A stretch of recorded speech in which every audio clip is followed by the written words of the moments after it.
right. How's it, everybody? What's up? Hope everybody's doing well.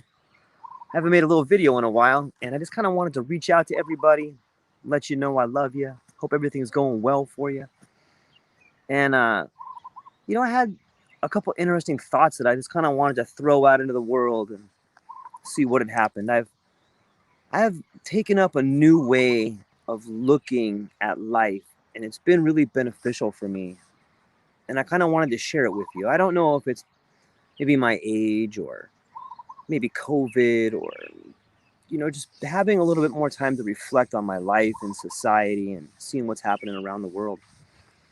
But the way I've chose to start seeing things is kind of like this. Whenever you meet somebody, be it the first time or maybe it's somebody you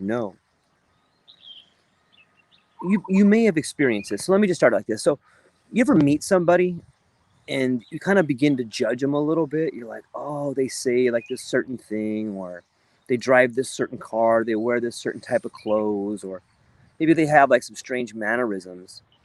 And as soon as you see that, like it triggers something inside of you, and you're like, oh, I know what that is. You know what? You know why they do that? Because they're arrogant. Or you know why they do that? They probably do that because they're insecure. Whatever little, mannerism or whatever thing they're doing or whatever it is that causes you to judge them, like that always intrigued me. And sometimes I thought, oh, maybe I'm a good judge of character, or maybe I'm a lousy judge of character. But what I've come to realize is that the things that you see in other people are the things that you know about yourself. And it's it's kind of mind-blowing. And if you want to do an interesting experiment, like a social experiment that you can do and no one really has to know about, is if you went to a park or a crowded room or even like a family gathering, like just sit there in silence and look at everybody and like judge them. You know how people say don't judge them? Like totally judge them. Just be like, oh, this motherfucker, I know what this person's doing. Just go ahead and like let your mind roll. And if you're gonna get dirty, get dirty. You want to judge, do it. And just think about all the things that you think about those other people. Let your mind run and do it for a while. Like do it for like 30 minutes. Just look at that person and be like, I bet they do this. And look at that person. Oh, I bet you they're like that. And then look at that person and oh, I bet you they do this. I bet you do that. It's kind of fun, in a weird sort of, in a way that's kind of, we don't talk about too much. But after you do that, then look in the mirror and judge yourself. You know, it's something that like I started off doing that. Like I would just go to these places and I'd be like, that, you know what that guy did? You know why he does that? Because he's insecure. That's why he does that. You know why he said that thing? Or I find myself at times pretty judgmental. But since I started doing that, like I'll judge people and then I'll look in the mirror and I'll be like, how did I know that that person did that? Did I just make that up in my mind? Or do you think that person really did that? And the truth is, all those things you see in other people, at least for me, all the things I saw in those other people were either things that I didn't like about myself or they were things that I did like about myself. Because it works both ways. Like, there was this one guy, this guy at work, and I didn't like him at all. And I thought to myself, like, why don't I like this guy? I'm like, oh, he's weak. You know what? He's always like backing down. He's just a big giant baby. I don't like him. And the more I thought about it, the more I thought, that's what I don't like about myself. I don't like that when I'm weak. So that's why I hated that guy. That's why I didn't like that guy, because he exposed something about me that I didn't like. And so if you can begin to like start this process, it's really beautiful, because then you can begin to see other people, their strengths and their weakness. And those other people you see, those are your strengths and weaknesses. So in a weird way, this is where it gets a little out there, but like in a weird way, I think that that's the way the world communicates to you, right? Because I believe we didn't come into this world. I believe we came out of it. And so did everybody else. So when you see these qualities in other people, that's the world showing you what you're deficient in or what you're excelling at.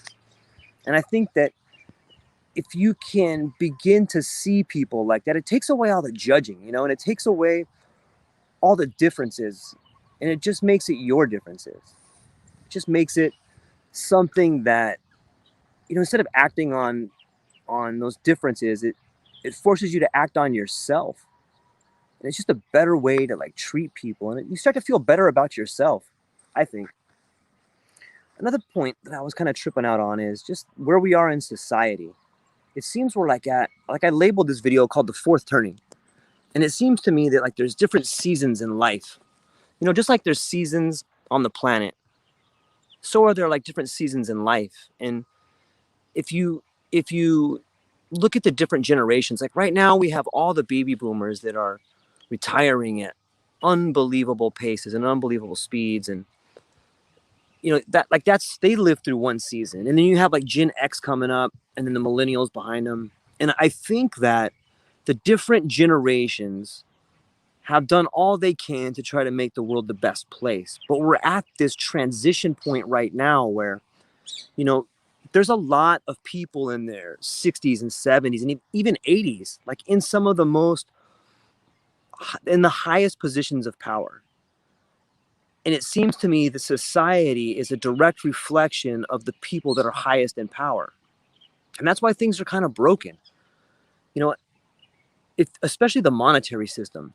I was listening to Jerome Powell speak about what's going on in society and in the world, and Lord knows that the complexity is a huge issue.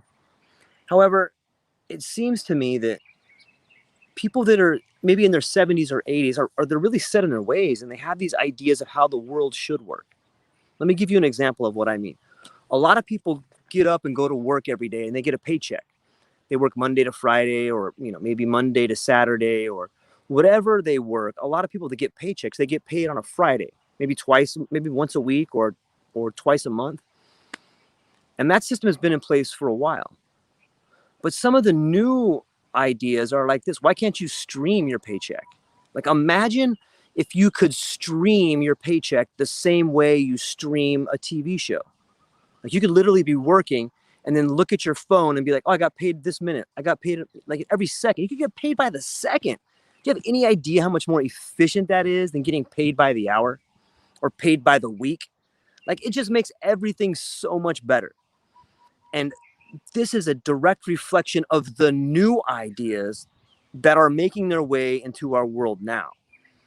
I was speaking with my dad a while back, actually last weekend, and he's like a lot of people his age, he's affected by the different, legacy media. You have like Fox or CNN, and this particular form of media is catering to a certain audience.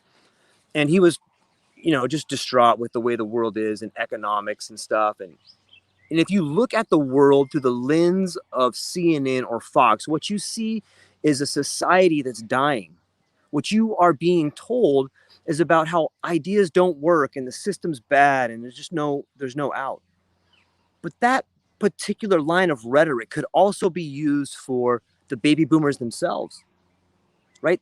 Again, the society we're living in is a direct reflection of the people that are running it.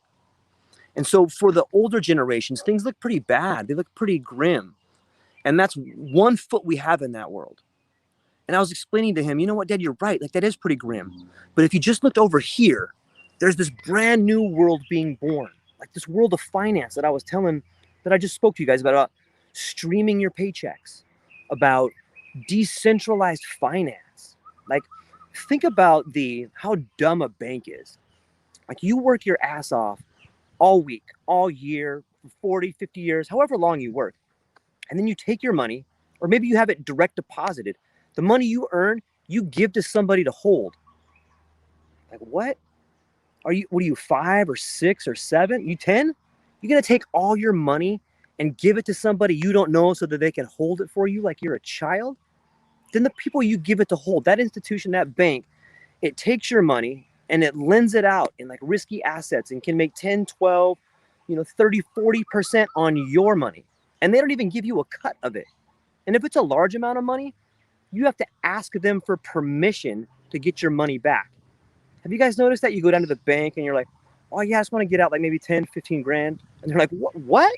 You want $15,000? And you're like, yeah, it's my money, right? Don't you just give it to me? And they're like, well, I got to have a manager come over because, what are you going to use it for? It's like the ultimate fuck you. Like, that's my money. Why? it just makes you start thinking like how dumb banks are. Like, we don't need that idea. That idea is an antiquated, old, and stupid idea. You know, yes, it's a little bit more difficult to be in control of your money, but again, you're not a child. I think that that's another huge generational gap that we are seeing in society today. And especially like to, there's a lot of my friends on this page are the same age as me. I went to school with them, or maybe some of my little cousins or people that are a little older than me.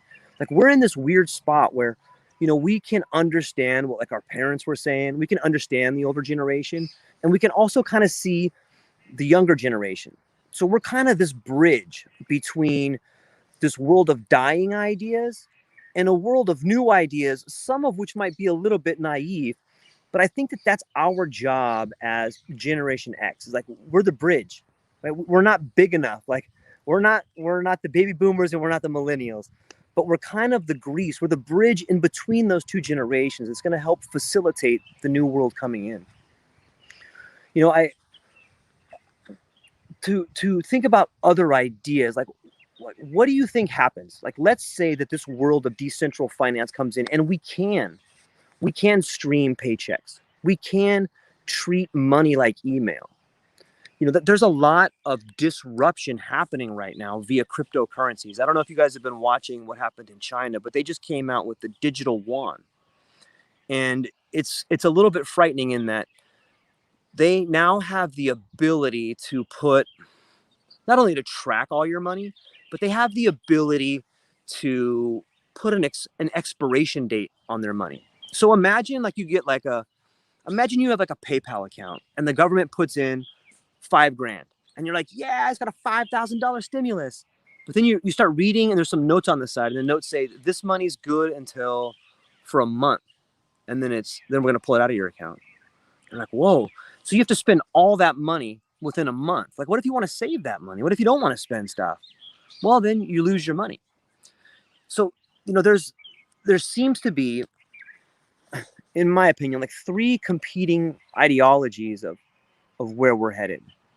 And one of them is like this green revolution, which, I can understand why some people don't like it. It seems that like the green revolution is kind of, it got co-opted by big business and profits and stuff like that with the corruption.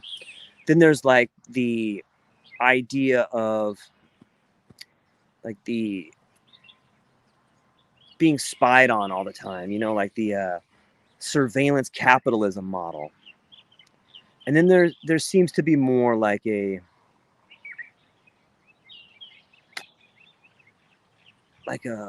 don't know, maybe like a this idea of us going back to like the 50s or going back in time model. But I don't think, if I had to pick out of all three of those, I think that the sustainable, like, I don't really like that word sustainable, but I think that is probably where the most money is going to be put in. And so if you can understand where the most money is going to be put at, you can kind of see where the future is headed to. But I wanted to stick a little bit more on some of this decentralized finance, because I think that what we're seeing now is a disruption of the monetary system. I'm not an economist or a financial guy of any shape or form, but I read a lot about it, and I try to stay on top of it, because I think there's a real opportunity for all of us here that get up and go to work for a living to control your own finances and your own money. And I think the way to do that is through these new digital currencies. I see that if you have money like in the S&P or any in the stock market, you're probably up 30%. But what you really have to ask yourself is like, are you super smart and you just made 30% in the market? Or has the value of the dollar just been crushed by 30%? It's probably option B, right? And so for me, it's so fascinating to explore these new ideas. If you guys get a chance, there's a site called Binance, and it's like a cryptocurrency exchange. It's based out of Malta. It's worth checking out. It's called Binance. There's another one called Coinbase, and most of you have probably heard about that. They're about to have a direct listing on NASDAQ on the 14th. And this particular exchange is going to be, they did like over $1 billion last quarter. That's kind of fascinating to think about. They're doing a direct listing, and they're going to be in a year bigger than all the other exchanges. You have to ask yourself, well, why is that? The reason that is because they are like the first movers on cryptocurrencies. So I know I kind of dug into finance there, but I kind of wanted to bring it back a little bit more to the world of philosophy and just talk about, you know, the world, not only what's happening in the world, but like the opportunity we have to build a better relationship with everybody around us, and maybe a little bit more about some antiquated ideas that we've had. I'm going to use this term called the spectacle. And what I mean by the spectacle is like when you go outside and you see everybody hustling and bustling, imagine looking at society as like a third person, quiet, kind of outside of everything, just watching. And that's the spectacle. There's some really, I wanted to read to you, like there's a couple, I read this paragraph in this book. It's called The Society of the Spectacle. If you get a chance, you should pick it up. It's really good. It's pretty deep. But let me read a quick little paragraph to you guys, and you can tell me what you think. The unreal unity proclaimed by the spectacle masks the class division on which the real unity of the capitalist mode of production rests. That's a mouthful, right? Let me read it again, and I'm going to break it down. The unreal unity proclaimed by the spectacle, it masks the class division on which the real unity of the capitalist mode of production rests. The hell does that mean? So think about the unreal unity. Like, what is it that unites people? And my idea of what unites people, unfortunately, is all these different isms, right? It's like nationalism, socialism, communism, racism, gender, social orientation, any ideologies. This is what I call an unreal unity, because it's all that truly represents is a small sliver of similarities in a group of people. And people rally behind that because there's no real unity. These are just similarities that facilitate an unreal unity. So if you can apply that to your life, if you feel like you're part of this particular group, I'm like, for me, example, let's just say I'm part of this group of devastatingly handsome, super intelligent truck drivers, right? It's a very small group of us, but it's this very elite group, but I'm just playing. But all those, they don't really create unity. All those are similarities in a group. If you can understand that this unity that you feel with a small group of people is not really unity, it's just more similarities. I think that will help break people out of like identity politics and help break people out of this us versus them paradigm that seems to be jammed down our throats. The next one is, what obliges the producers to participate in the construction of the world is also what separates them from it. What obliges the producers to participate in the construction of the world is also what separates them from it. You see, within the seeds of success are also planted the ideas of destruction. You know what is the perfect damn symbol? Now that I think about it, you guys know like the town and country symbol, or like the yin and the yang symbol that's like a white paisley and a black paisley, and then it has the black dot in the white and the white dot in the black.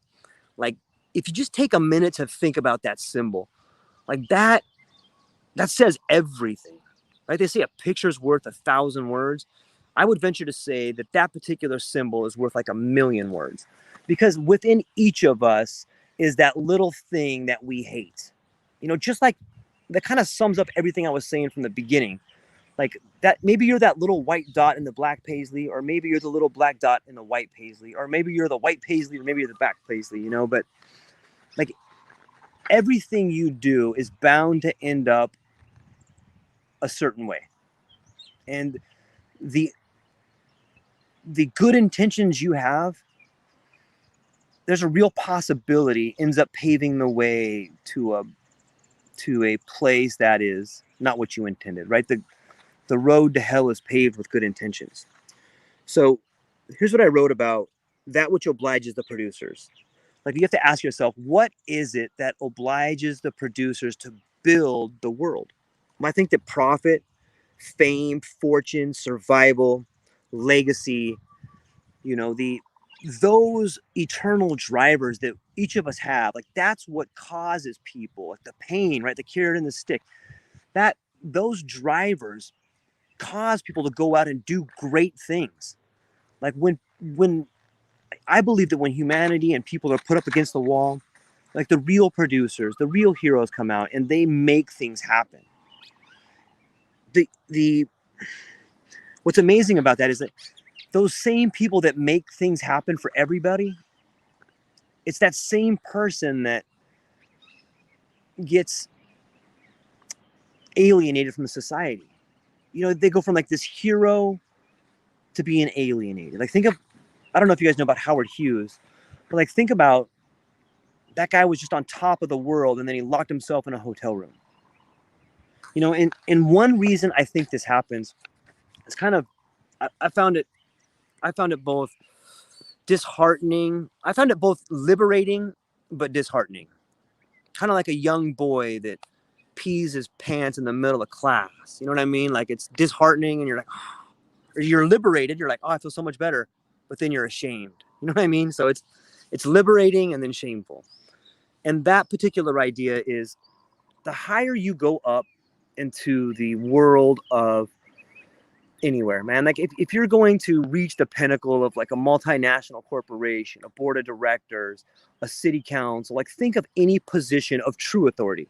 I'm not talking about being a manager at McDonald's, but even there you would probably still see this. The higher you go up in the hierarchy, the further the scales are removed from your eyes and you see the truth for what it is.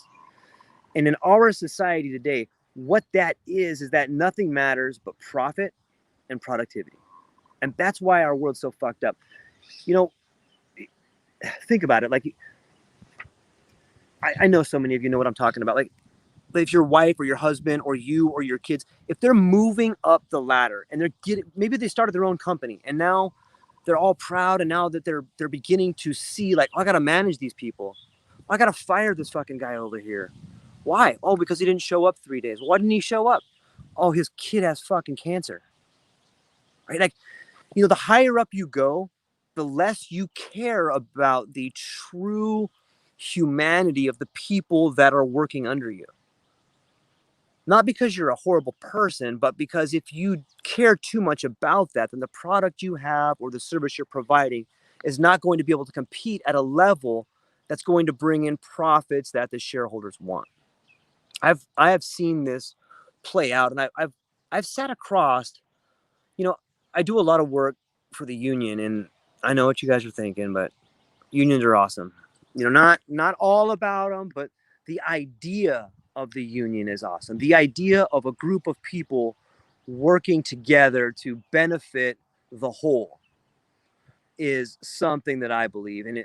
I know some people don't like unions, but then I would just point you to the Constitution that says, we the people, in order to create a more perfect union, right? Unions get a bad name. Anyways, I've sat across from a lot of really high level executives from, like, regional managers of multinational corporations. And I just sat to myself and like, dude, how in the fuck did this dumbass get this position? This guy is just an arrogant, condescending fuckhead. Like, how did this guy get there? And after you ask yourself that question so many times, you start to realize, like, oh, you have to be that guy to get that job. They're self-selected. Like, you don't get to move up into a really high-end power of authority unless you can see people as numbers instead of people. And I think that's true throughout the world. It's kind of a sad truth that we've gotten there. And I think it's sad to me. But I think the higher you go up in that hierarchy, the higher you go up, the more you understand the view from where you're at. And I think that at some point in time, you either end up like, if our society continues to go down that route, like we end up concentrating capital at the very top, and that's what you're seeing now. Whether it's like take a look at our country, for example. There's all these riots in all these different places. And you got to ask yourself, like, are these people rioting because they're white, or because they're black, or because of gun rights, or because of are they really rioting for those reasons? Or you think that they're rioting because all of the resources have been sucked out of their community? All of their lives have been just streamlined into this idea of, you're a number, you must produce this, all that matters is profit. We've destroyed so much about our culture that brought us together. And when when people got nothing left to lose, they lose it. Shoot, man, I bet everybody listening to this has had some point in their time where, dude, you've almost lost it, or people that have, good people that have lost it, and you're like, man, I get it. Like, I see why they lost it. Like, there's so much heartache out there right now, and it's not necessarily just because of COVID. It's not necessarily just because of race. Speaking on race real fast, did you guys see Charles Barkley? That guy, dude, that guy's so awesome. He was on national TV, and he said this, I think, like a week ago. Charles Barkley, the hero. That guy's a legend and a hero. He says, I think the majority of all black people and white people are awesome. In fact, I think it's the political class and the corporate class is just trying to divide us. Like, dude, yeah, exactly. All like these white supremacists and all like the BLM, like, I think they're a small fraction of the whole. They represent two extremes that, if you, in reality, like, they're the same person. Like, they're both violent extremists that want their race to win. Where the majority of us are like, hey man, why are we fighting each other? Why don't we take our country? Why don't we work together to take back what we want? Right? Like, that's the real issue, I think. So let me get back to where I was. I kind of went on a little bit of a rant there. But so another one that I wrote down is like, here's another reason why things tend to end up the way they do. What brings together men liberated from their local and national boundaries is also what pulls them apart. Let me read it again. What brings together men liberated from their local and national boundaries is also what pulls them apart. So let's break that down and talk about that for a minute. So what is it that brings together men liberated from their local and national boundaries? Okay, this is where the idea that I came up with is like, think about a really good community leader, like somebody everybody loves, like, be it a community organizer or a community lawyer, or just like a PTA mom, but somebody in the community that everybody loves. See, people put their trust in that person, and that person goes and speaks for them to maybe other like-minded people in other communities. So they have this ability to understand what their community wants, and that liberates them from the rest of the community. That gives them an opportunity to go and speak on behalf of the people they're representing. But it also pulls them apart, because now they're in a group of like-minded people that are all speaking for their communities. And at some point in time, I believe what happens is those people begin to compromise. Well, I can't get everything from my community, but I can get a little bit. And it's this methodology of compromising for the greater good, right? The concept of the greater good is a concept that no particular individual should have the ability to put on anybody else, because it's such a corrosive force. The greater good, like, who in the hell are you to decide what the greater good is? But unfortunately, as humans, because we're lacking, sometimes people have to make that decision for the greater good. If you're a father or a mother, There's probably times where you have to sacrifice and make the greater good call. But far, far too few, there's far too few people in positions of authority that make the greater good call and actually sacrifice themselves. When people in positions of authority today make a call for the greater good, be it Jerome Powell or Biden or Trump or any of these people in positions of authority, they're not sacrificing. They're sacrificing you. There's a really good quote that says, if you don't have a seat at the table, then you're on the menu. And let me tell you right now, all of us we're all on the menu, because the only true, see, I'm going to bring it full circle back here. Rising up the ladder, rising up the hierarchy means understanding the truth, means understanding that money is the only thing that really changes minds. And that's why all the lobbyists and special interests have the ear of our government. Our government, while it still has the potential to work for us, has been just taken over by special interests and corporatocracy and technocracy, and there's no longer any space left for the guy that gets up and goes to work, or the woman that gets up and goes to work in the morning.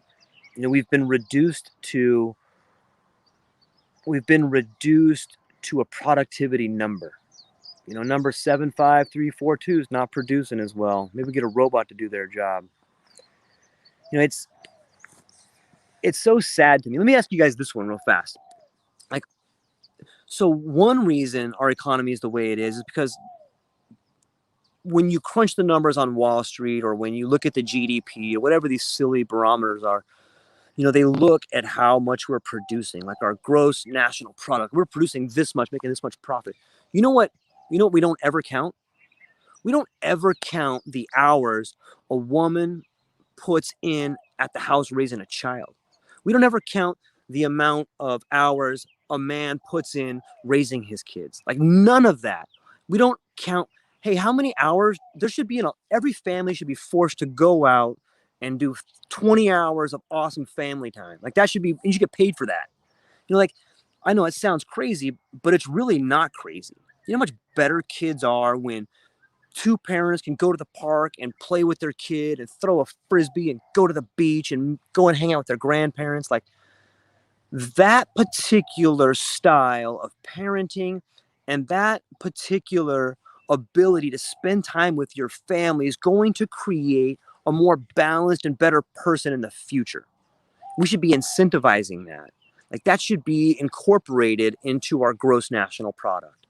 That should be incorporated into how the world lives, instead of just seeing this cold, calculated ideas of profiteering from production.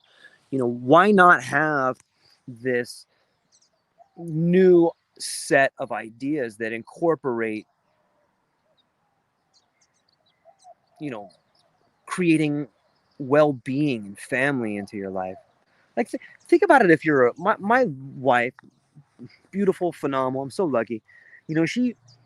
She works from home and she spends so much time with our daughter. I'm working 60 hours a week.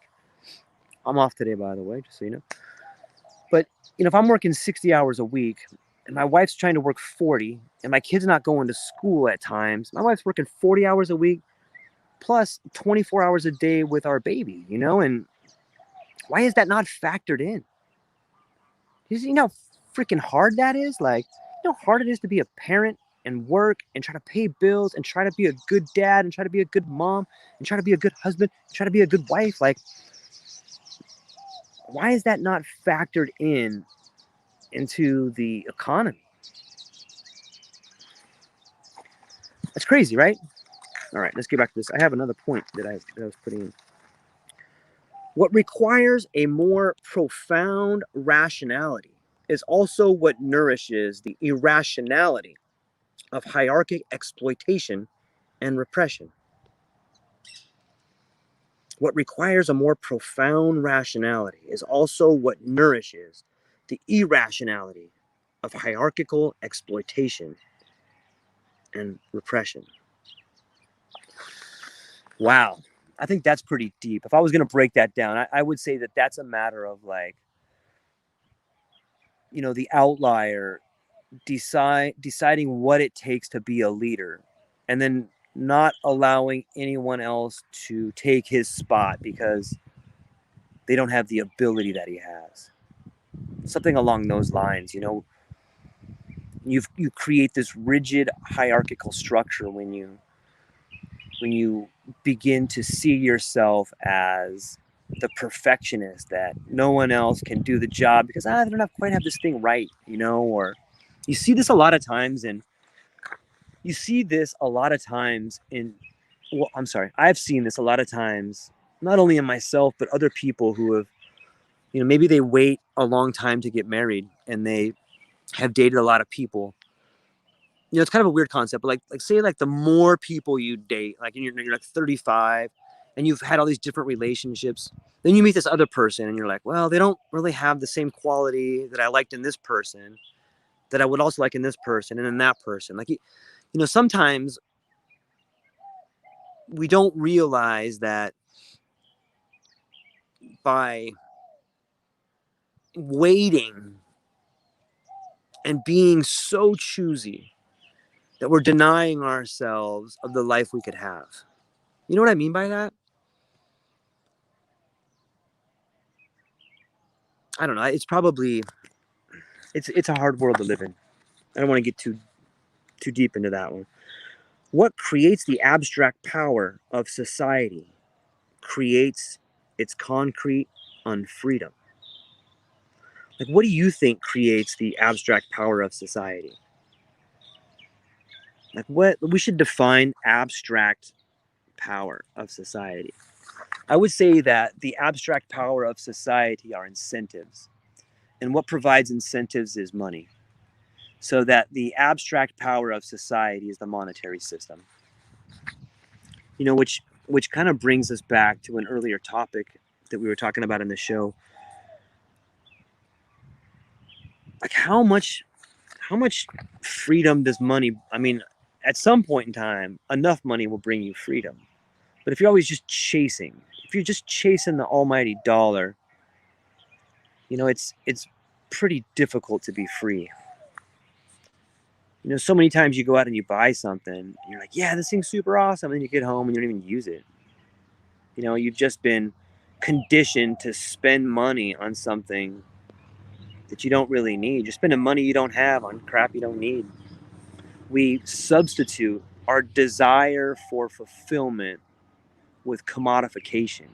Does that kind of make sense? Like, imagine being away from your kids. So like this, everybody probably to a degree does this, where you feel guilty about maybe not being around your family. So, you go on a trip, or you buy something nice, or, you replace the lack of time, your most valuable asset, with a commodity, a shiny rock.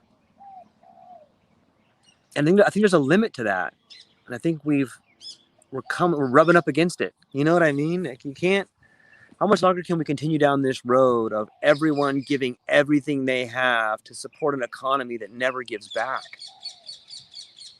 Fewer and fewer and fewer people are able to get anything out of what they've put in.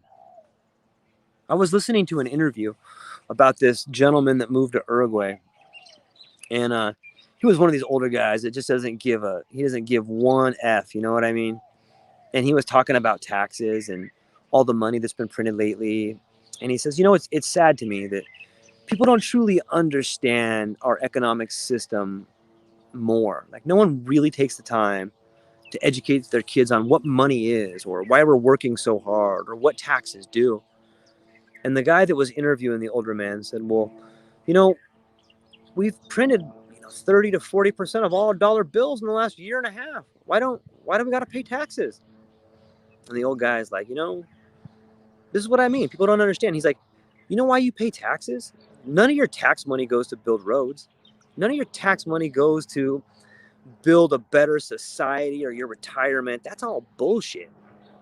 What you're seeing right now in the government is the curtain being pulled back. When they want something, they just print money and buy it. Right? The Fed prints money and they go build a road. The The Fed prints money, they build a bridge. The Fed prints money, they pay salaries. You pay taxes to keep you afraid. You pay taxes so you got skin in the game. You pay taxes so that the dollar is worth something to you. You pay taxes so that you'll get up and go to work every day. Like, just, I know it sounds crazy. We've all been told that taxes are for the roads, but it's bullshit. The only reason you pay taxes, and I pay mine, I mean, you know what? You're staring down the barrel of a gun if you don't, but the only reason anybody in America pays taxes is not to build roads, not to build infrastructure, none of that. It's so that you have to get up and go to work every day. It's a way of seizing money from you. It's a way of taking your time and your labor and giving it to someone upstairs so that they can control your behavior. You know, and it works. It works. Like, it works. Ask Wesley Snipes if you don't believe me. That's the promise of blockchain technology, though. Like, you know, let me ask you guys this. What would our society look like if we could decouple money from state? Remember back in the day, they decoupled church from state. Therefore, like, the priest or the pope doesn't run the state. Well, see, now we have this new thing. Now we have money runs the state. So essentially the Fed, does anyone think that, like, Jerome Powell is less powerful than Joe Biden? He's not. Janet Yellen, Jerome Powell, the board of directors, the Federal Reserve is the most powerful institution on the planet. They run the central banking, they run, you know, the Bank of International Settlements, the IMF. The banks run everything. The banks run everything. There's a cool experiment you can do. If you look back in history, it's usually the tallest, you know, and you can go back in it. The tallest buildings are a symbol of the most extreme power in the world. It used to be that the castle was the biggest building because the king was the most powerful person in the land. And then what happened? Here's the castle, and the church steeple came up, right? And that signified that the church now had power over the king, who had power over the land. Now what? Now you go into, like, New York, and you can see that what are the biggest buildings in New York? Like the financial buildings. The biggest building was the Twin Towers, right? Remember that? The big skyline? What happened? That was a symbol. The tallest towers are usually the towers financed by banks, which, you know, if you just follow that scale, I know it's kind of archaic, but if you went king was this big, church was this big, and now the biggest towers are the bank towers. That's who runs the world. And it's the monetary system that runs the world. And I would argue that all this COVID nonsense, all of these distractions about BLM and white supremacists and vaccines and old versus young and men versus women and gay versus straight, these are all just distractions. These are ways to keep people fighting amongst themselves so they don't realize how bad they're getting screwed. Right? That's what's happening. Our monetary system has failed. It's failed. And people are scrambling. That's why we've seen the release of the digital yuan. That's why you're going to see the release of the digital dollar coming by July. By July. Read the headlines. Like, they have a digital dollar coming by July. What does that mean for you? What does that mean for society? What are the rules going to be on that? The reason they're moving so fast is because things like Bitcoin, because things like Ethereum, because exchanges like Binance and Coinbase are vastly more productive, they're vastly superior, and they are liquidating and destroying jobs at a pace that is unheard of. Think about what all you've been told about how automation, is that, did I say that right? Automation, thank you. Automation is, oh, the robot's going to take your job, you know? There's going to be only self-driving cars, and no one's going to work in fast food restaurants or work in factories. Well, I haven't seen a whole lot of that. I see Uber. I still see people working down at the restaurant I go to. But you know what I do see? I see tens, if not hundreds of thousands of financial jobs never coming back. Think about all the people, like we just talked about banks, all these kind of high-end white-collar jobs in the financial institutions that are really just bullshit jobs. They're just jobs for a middleman, some dude with his hand out that wants to get an exchange rate, or somebody like Western Union that like, oh, you want to send money to your family in Guatemala? Okay, pay me 20% of what you're going to send, and then when your family picks it up down in Guatemala, they'll pay another 10%. And for what? So these people can send money? Like that's all going away, because with Bitcoin or any other digital currency that you want, you can pretty much send money like an email. And if you think about that, imagine we're getting back to streaming money again. Imagine what happens to the world when you can stream money, when you can get paid by the second. Imagine how many jobs are gone forever. And it's not going to be, it's not the people that provide value for our society. Those jobs are staying. Like if you work with your hands, you're going to be okay. If you work at a job where you provide real value to people, you're probably going to be okay. If you work in an industry that skims money off the top or takes a cut of this, or, just is like a middleman, your job's probably going to go away, because there's so much, they call that leakage or slippage, right? When you send money back and forth, or when you're moving things between different entities, there's all these middlemen, and that's where your value slips. The slippage is going away, in my opinion. So, well, that's kind of what I had for today. I kind of just wanted to do a little bit. I haven't talked to everybody for a while, man. Just love everybody out there. I hope you're having a great day. I hope you continue to have a great day, and you can understand a little bit about the spectacle of society, the fraud of satisfaction. I'm really hopeful that you can maybe apply some of the things we talked about in the beginning about seeing the world different. It's such a beautiful idea. And I promise you, if you just choose, it takes a little bit of work, but if you just choose to view yourself different or view your relationships different, then you'll act different and you'll be different.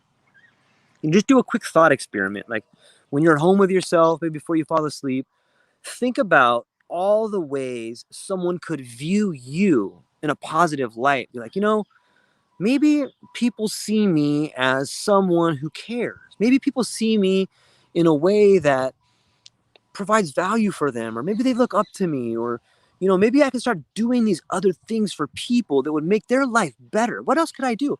If you start asking those kind of questions, I think that you'll start seeing results in your life and your relationships that will be worth more than almost any amount of money could ever be to you.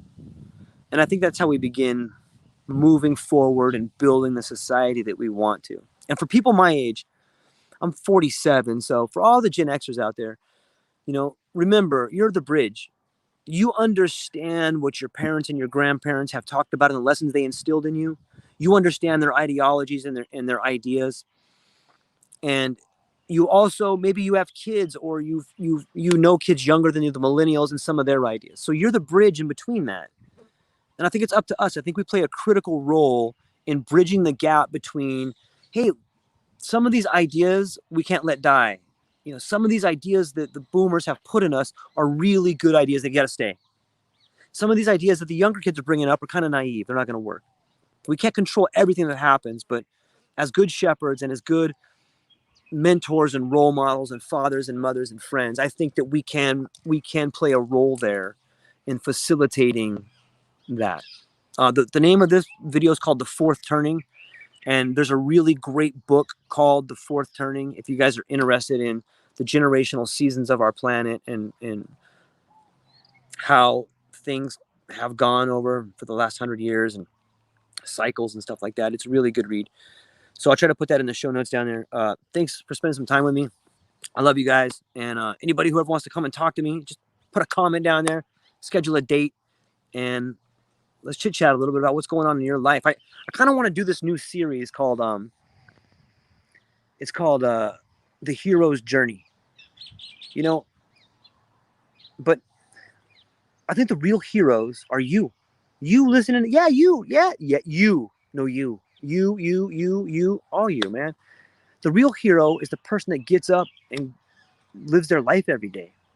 I want to talk to some moms. Like, how do you have 3 kids? Like, how do you do that? Like, that's amazing to me. You have 3 kids. You're a wife, a mother, a sister. You have all these roles you're playing. How do you do it so successfully? And how do you as a dad go out and do this job? I think that's interesting to me. So you're going to see more of that from me. It's going to be called the Hero's Journey. And it's just going to be stories about people that you and I know and what they've done with their life and little secrets that they have done to make their life better.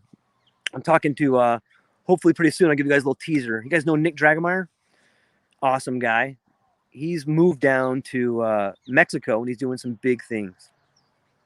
Another one.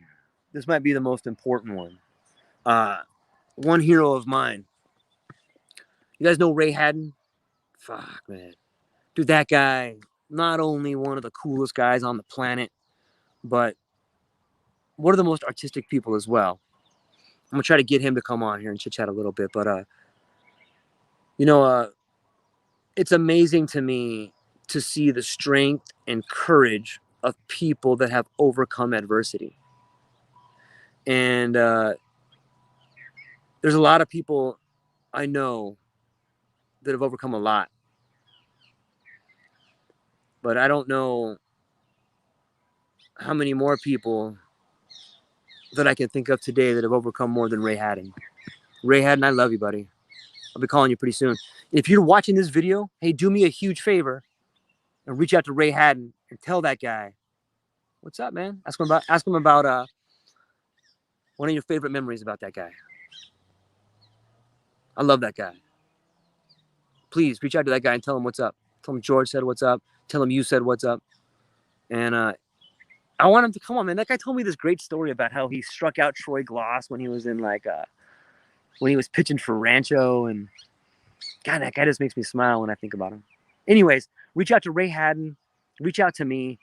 Put some comments down there. And if you want to be in the series of Everyday Heroes, the Hero's Journey, reach out to me. Let's make this world a little bit better. All right? Aloha. Love you.